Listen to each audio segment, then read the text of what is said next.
ارجگذاری به تاریخ پرافتخار و آموزش عمیق و همه‌جانبه کارنامه‌های شایسته نیاگان ملت تاجیک، تقویت حس خودآگاهی و خودشناسی ملی، احیای حافظه تاریخی و شناخت بیشتر نقش ملت کهن‌بنیاد و فرهنگسالار تاجیک در رشد تمدن انسانیت تحت سرپرستی پرزیدنت جمهوری تاجیکستان در سال 2023 با افتخار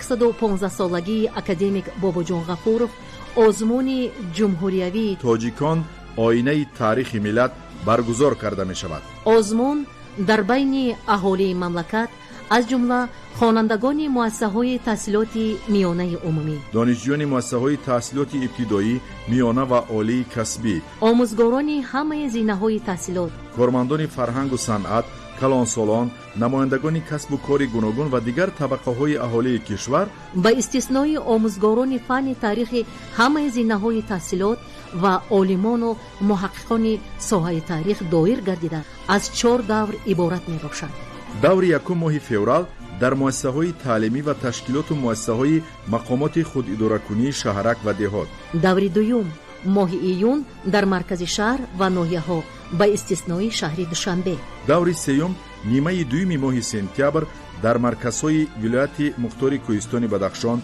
ولایت‌های سوغد و ختلان، شهر دوشنبه و شهر و ناحیه‌های تابع جمهوری. دور چهارم نیمه یکم ماه دکبر برای غالبان جایهای یکم، دوم و سوم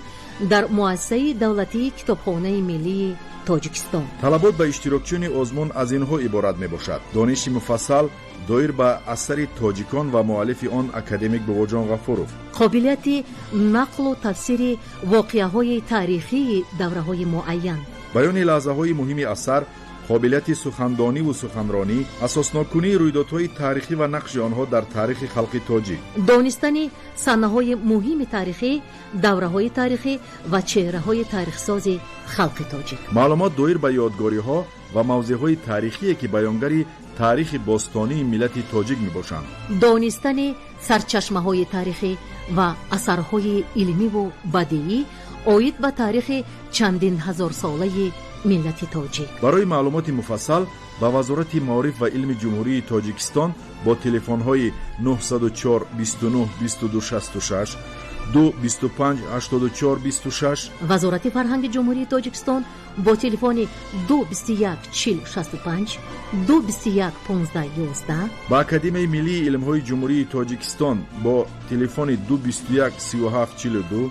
221 20 93، کتابخانه ملی تاجیکستان 221 06 32 221 89 76 221